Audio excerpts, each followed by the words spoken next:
بسم اللہ الرحمن الرحیم۔ ترجمہ: اللہ کے نام سے شروع جو نہایت مہربان رحمت والا ہے۔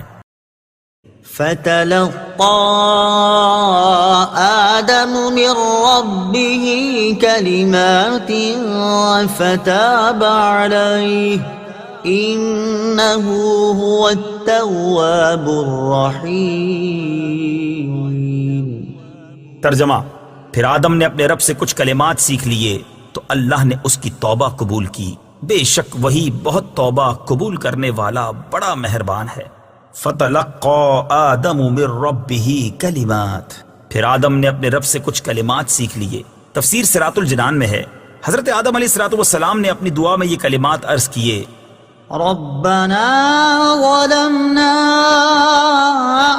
أنفسنا وإن لم تغفر لنا وترحمنا لنكونن من الخاسرين۔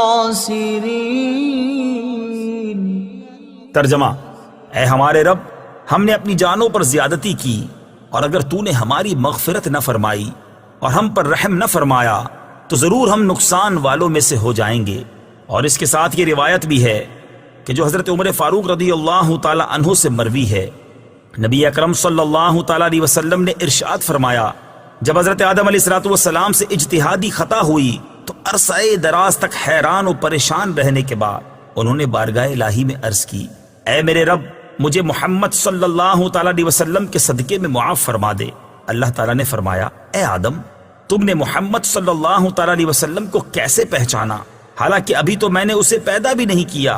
حضرت آدم علیہ السلام نے عرض کی: اے اللہ عز و جل، جب تو نے مجھے پیدا کر کے میرے اندر روح ڈالی اور میں نے اپنے سر کو اٹھایا تو میں نے عرش کے پایوں پر لا الہ الا اللہ محمد الرسول اللہ لکھا دیکھا تو میں نے جان لیا کہ تو نے اپنے نام کے ساتھ اس کا نام ملایا ہے جو تجھے تمام مخلوق میں سب سے زیادہ محبوب ہے۔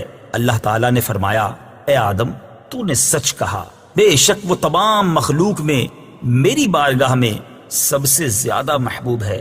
تم اس کے وسیلے سے مجھ سے دعا کرو، میں تمہیں معاف کر دوں گا، اور اگر محمد صلی اللہ تعالی علیہ وسلم نہ ہوتے تو میں تمہیں پیدا نہ کرتا۔ بارگاہ الہی کے مقبول بندوں کے وسیلے سے دعا مانگنا جائز ہے۔ اس روایت سے یہ بھی ثابت ہے کہ مقبولان بارگاہ کے وسیلے سے بحق کے فلاں اور بجاہ فلاں کے الفاظ سے دعا مانگنا جائز۔ اور حضرت آدم علیہ السلام کی سنت ہے، یہ یاد رہے کہ اللہ تعالیٰ پر کسی کا حق واجب نہیں ہوتا، لیکن وہ اپنے مقبولوں کو اپنے فضل و کرم سے حق دیتا ہے، اور اسی فضل و کرم والے حق کے وسیلے سے دعا کی جاتی ہے۔ اس طرح کا حق صحیح احادیث سے ثابت ہے، جیسے بخاری میں ہے: جو اللہ اور اس کے رسول پر ایمان رکھے اور نماز قائم کرے اور رمضان کے روزے رکھے تو اللہ عز و جل پر حق ہے کہ اسے جنت میں داخل کرے۔ توبہ کا مفہوم اور اس کے ارکان۔ آیت میں توبہ کا لفظ ہے، یہ لفظ جب اللہ تعالیٰ کے لیے آئے تو اس کا معنی اللہ تعالیٰ کا اپنی رحمت کے ساتھ بندے پر رجوع کرنا ہے یا بندے کی توبہ قبول کرنا ہے، اور یہ لفظ جب بندے کے لیے آئے تو دوسرے مفہوم میں ہے۔ توبہ کا اصل مفہوم اللہ تعالیٰ کی طرف رجوع کرنا ہے۔ امام نووی رحمت اللہ تعالی علیہ کے کلام کا خلاصہ ہے کہ توبہ کی 3 شرائط ہیں۔ نمبر 1، گناہ سے رک جانا۔ نمبر 2، گناہ پر شرمندہ ہونا۔ نمبر 3، گناہ کو چھوڑ دینے کا پختہ ارادہ کرنا۔ اگر گناہ کی تلافی اور تدارک ہو سکتا ہو تو وہ بھی ضروری ہے۔ جیسے اگر کسی نے نمازیں چھوڑی ہوں تو اس کی توبہ کے لیے پچھلی نمازوں کی قضا پڑھنا بھی ضروری ہے۔ یوں ہی کسی نے دوسرے کا مال چوری یا غصب یا رشوت کے طور پر لیا ہے تو توبہ کے لیے مال واپس کرنا بھی ضروری ہے۔ قُلْنَا اهْبِطُوا مِنْهَا جَمِيعًا فَإِمَّا يَأْتِيَنَّكُم مِّنِّي هُدًى فَمَن تَبِعَ هُدَايَ فَلَا خَوْفٌ عَلَيْهِمْ وَلَا هُمْ يَحْزَنُونَ وَالَّذِينَ كَفَرُوا وَكَذَّبُوا بِآيَاتِنَا أُولَئِكَ أَصْحَابُ النَّارِ هم فيها خالدون.